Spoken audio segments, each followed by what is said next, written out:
Smell అయితే అద్దరిపోయింది కదా! ఏం చేశాను అనుకుంటున్నారు? మటన్ దమ్ బిర్యానీ అండి. మటన్ దమ్ బిర్యానీయా అనుకుంటున్నారా? అవునండి. మటన్ దమ్ బిర్యానీయే. ముస్లిం స్టైల్ మటన్ దమ్ బిర్యానీ కానీ. సో, చూసారు కదా! చూడ్డానికి ఎంత బావుందో. ప్రాసెస్ చెప్తాను ఎలా చేయాలో. Hi guys! వెల్కమ్ టు ప్రేమతో ప్రియ ఛానల్. ఫస్ట్ టైం ఎవరైనా ఛానల్ చూసుకున్నట్టయితే సబ్స్క్రైబ్ చేసుకోండి.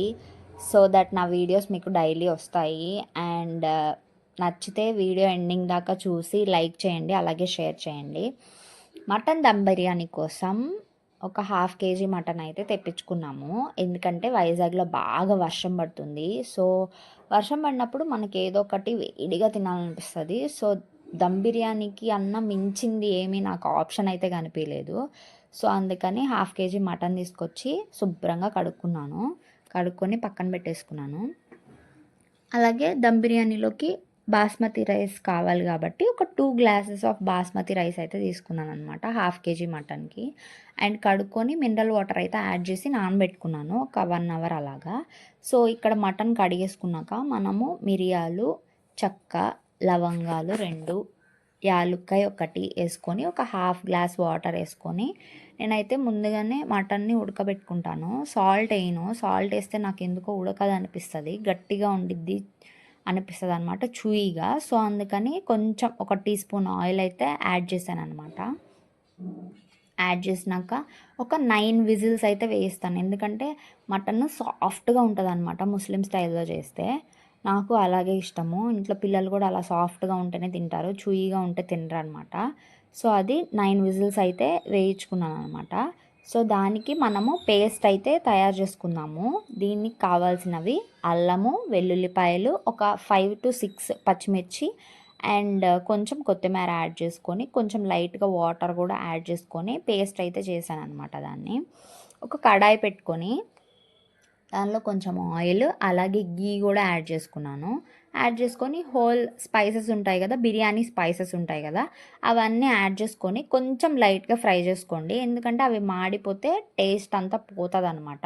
సో లైట్గా ఫ్రై చేసుకున్నాక ఒక బిగ్ సైజ్ చాప్డ్ ఆనియన్ని కూడా వేసేయాలి. దానిలో వేసినాక కొంచెం సాల్ట్ వేస్తే అది కొంచెం త్వరగా మగ్గుతుంది, గోల్డెన్ బ్రౌన్ కలర్లో వస్తుంది అనమాట. కొంచెం సాల్ట్ వేయాలి. నేనైతే మటన్లో గుర్తుపెట్టుకోండి, నేనైతే సాల్ట్ వేయలేదు మటన్లో. ఇలాగా పెద్ద సైజు ఒక ఆనియన్ అయితే నిలువుగా కట్ చేసుకొని వేసేసుకున్నాను. దానిలో కొంచెం సాల్ట్ వేసాను. నాకు కూడా బిర్యానీస్ అవన్నీ ఫస్ట్ నుంచే మా ఇంట్లో అయితే ఎవరు నేర్పించలేదు. నేను ఇలాగ యూట్యూబ్లో చూసే నేర్చుకున్నాను అనమాట.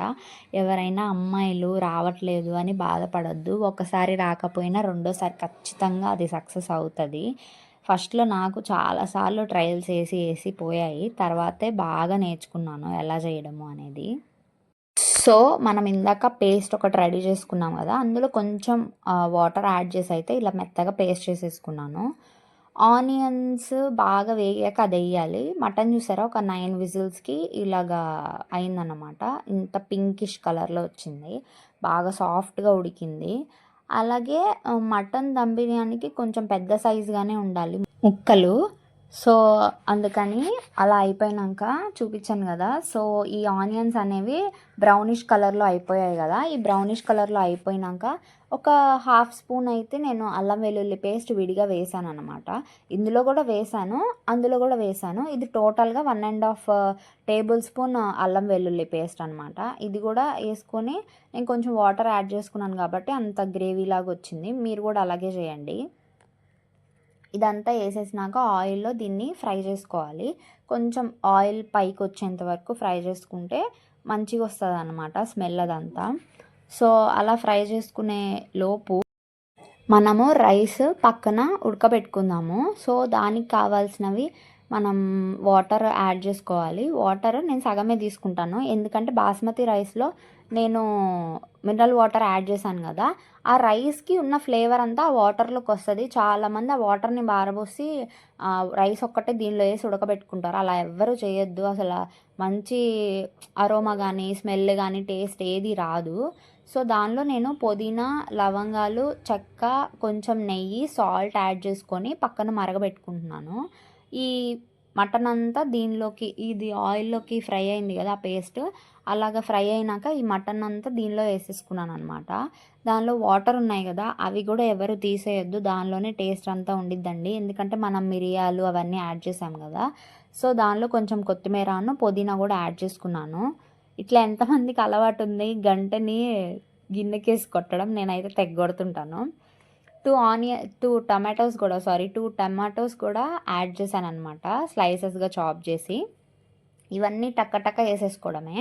కొత్తిమీర పుదీనా అలాగే ఈ టొమాటోస్ అన్నీ చాప్ వేసుకొని కొంచెం ఒకసారి కలుపుకున్నాక దీని మీద ఖచ్చితంగా మూత పెట్టాలి. ఎందుకంటే టొమాటోస్ మగ్గాలన్నమాట, స్మాష్ బిర్యానీలోకి టేస్ట్ అంతా ఈ పెరుగు ద్వారానే వస్తుందండి. కొంతమంది పెరుగు డైరెక్ట్గా వేసేసుకుంటారు, నాకు అలా నచ్చదు, ఉండలుగా ఉండిద్ది అనమాట.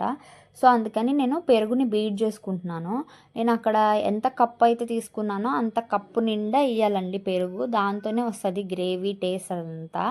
సో ఆ బీట్ చేసుకునేలోపు నేను ఇక్కడ పసుపు కొంచెమే కారం యాడ్ చేస్తున్నాము. మేము ఎక్కువ స్పైసీగా తినమన్నమాట, మాకు బాబు ఉన్నాడు కదా, వాడు అంత స్పైసీగా తిండు, మేము కూడా స్పైసీగా తినమన్నమాట. సో ప్లెయిన్గా ముస్లిం స్టైల్లో అయితే ప్లెయిన్గానే వస్తుంది బిర్యానీ, ఎవరన్నా తింటే తెలుస్తుంది అనమాట. సో అందుకే కొంచెమే కారం యాడ్ చేశాను. యాడ్ చేసినాక టమాటా వాటర్ కూడా పక్కన బాగా మరుగుతున్నాయండి. సో అది ఇంకా బాయిల్ అవ్వాలి, బబుల్స్ వచ్చేంత వరకు. సో పెరుగు చూసారా నేను ఎంత తీసుకున్నానో, అది క్రీమీగా అయినంత వరకు బీట్ చేసుకున్నాను అనమాట. అలా క్రీమీ స్ట్రక్చర్ వచ్చిందంటే గ్రేవీగా వస్తుంది కర్రీ. సో అప్పుడు మనకి దమ్లోకి బాగుంటుంది అనమాట. సో అది వేసుకున్నాక ఇప్పుడు చూడ్డానికి ఇలా ఉంది కదా, దాన్ని ఒక 15 మినిట్స్ ఒక 10 మినిట్స్ మగ్గబెట్టినాక మంచి గ్రేవీ పొజిషన్లో కనిపిస్తుంది మనకి. ఇట్లా అంతా కలిపేసుకొని ఒకసారి మళ్ళీ మూత పెట్టుకొని బాగా మగ్గించుకోవాలి. ఇప్పుడు మగ్గించుకునేటప్పుడు మనం పెరుగు వేసాం కాబట్టి సెన్సిటివ్ కంటెంట్ అది పెరుగు అనేది. సో అందుకని మనము బాగా సిమ్లో పెట్టి దీన్ని మరిగించుకోవాలన్నమాట, బాగా మగ్గించుకోవాలి. సో మూత పెట్టి మగ్గించుకుంటున్నాను నేనైతే ఇక్కడ, బాగా లో ఫ్లేమ్లో పెట్టానండి. సో ఇంతలోపు బాయిల్ అయిపోయాయి, వాటర్ కూడా బాయిల్ అయిపోతే చూసారా నేను వాటర్తో పాటు రైస్ని యాడ్ చేస్తున్నాను. ఇదైతే ఎవరు స్కిప్ చేయొద్దు, టేస్ట్ అంతా ఇందులోనే ఉండిద్ది. మొత్తం ఇది యాడ్ చేసినాక ఒక 10 మినిట్స్ అలా పడుతుంది అనమాట మనకి పలుకులుగా రావడానికి. మనము దానిలో నెయ్యి కూడా యాడ్ చేశానని చెప్పాను కదా, మీరు కూడా అలాగే యాడ్ చేసుకోండి. మొత్తం క్లీన్గా వేసేసినాక దీన్ని హై ఫ్లేమ్లో అయితేనే పెట్టాను, ఎందుకంటే బాగా ఎక్కువ మగ్గిపోతే కూడా బాగోదు, పలుకులుగా ఉంటేనే బాగుండిద్ది. చూసారా ఇప్పుడు ఒక 10 మినిట్స్ అయినాక ఆయిల్ అంతా మనం వేసుకున్న గీ ఆయిల్ అంతా పైకి వచ్చేసింది కదా. సో ఇలా వచ్చినాక మనము చూసారా సాఫ్ట్గా ఉడికింది. ఇలా వచ్చినాక ఇంకొక 5 మినిట్స్ మగ్గించుకున్నాను నేను మళ్ళీ, కొంచెం గట్టిగా కన్సిస్టెన్సీ వచ్చిందాక. ఇక్కడ పక్కన మన రైస్ కూడా అయిపోయింది కదా, ఒక పెద్ద దాక తీసుకొని దానికంతా కింద గీ అనేది లైట్గా ఒక లేయర్ లాగా యాడ్ చేశాను అనమాట. ఈ వాటర్ని జల్లెడ ఉన్న గరిటెతోటి ఇలాగా వేసుకుంటున్నాను, ఒక లేయర్ లాగా వేసుకుంటున్నాను. నేను 2 లేయర్స్ అయితే ఎప్పుడు వేయనండి, ఒక లేయర్ రైస్, ఒక లేయర్ కర్రీ, ఒక లేయర్ రైస్ వేస్తాను. ఈ కర్రీ అనేది ఒక లేయరే వేస్తాను, రెండు లేయర్లు అయితే వెయ్యను నేను. ఎందుకంటే అదేంటో మరి కింద వేస్తే మాడిపోతుందని కొంచెం అన్నమే ఎక్కువ పైన ఫస్ట్ లేయర్ అన్నం ఎక్కువ వేసేసి తర్వాత ఈ కర్రీని అంతా దానిలో వేసేసుకుంటాను అనమాట. వేసుకునేటప్పుడు ఒకసారి తిప్పుకోండి అంతా బాగా మిక్స్ అవ్వడానికి. ఈ కర్రీ అంతా వేసేసుకున్నాక దాని మీద ఇంకో లేయర్ ఆఫ్ రైస్ అయితే వేస్తానన్నమాట.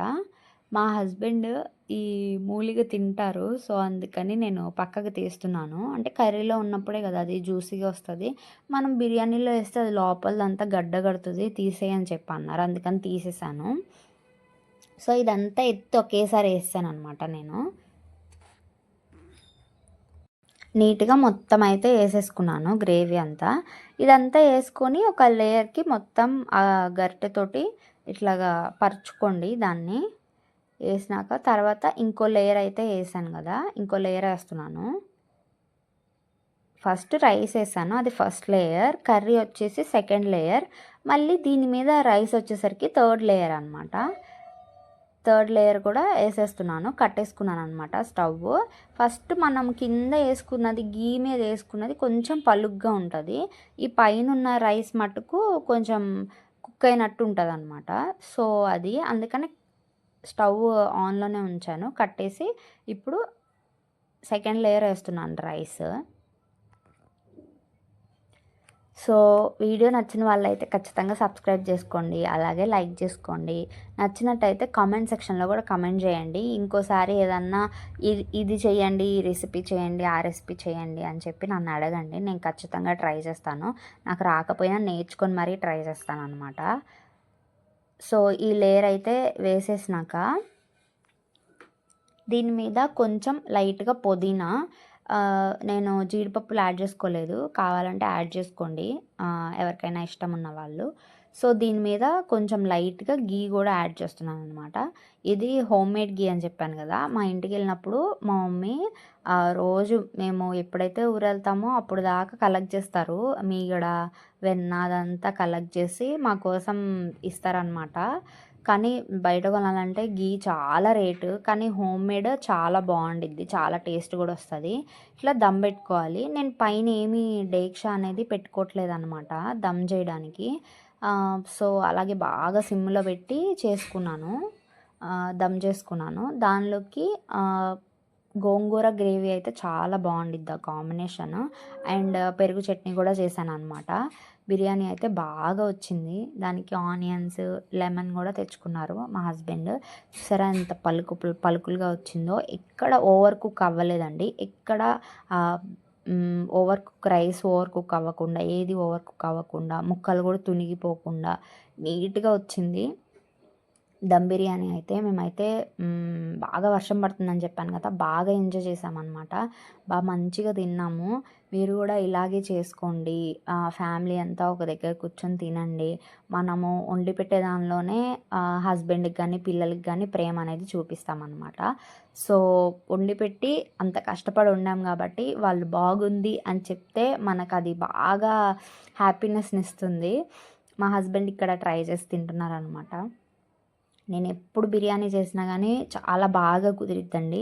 100% అదైతే గ్యారంటీ ఇస్తాననమాట. ఇక్కడ తిని చెప్తున్నారు బావుందా లేదా అనేది. సో బిర్యానీ అయితే చాలా హిట్ అయింది. చాలా బాగా వచ్చింది. మీలో ఎవరికన్నా నచ్చితే ఈ వీడియోలో రెసిపీ చూసి ట్రై చేయండి. ఖచ్చితంగా హిట్ అవుతుంది. అలాగే మీ ఫ్యామిలీ మెంబర్స్ కూడా బాగుంది అని మిమ్మల్ని పొగుడుతారు. పొగిడినప్పుడు నాకు ఖచ్చితంగా కామెంట్ చేయండి. ఇట్లాగ అన్నారు మా ఫ్యామిలీ మెంబర్స్ అని చెప్పి. So thank you for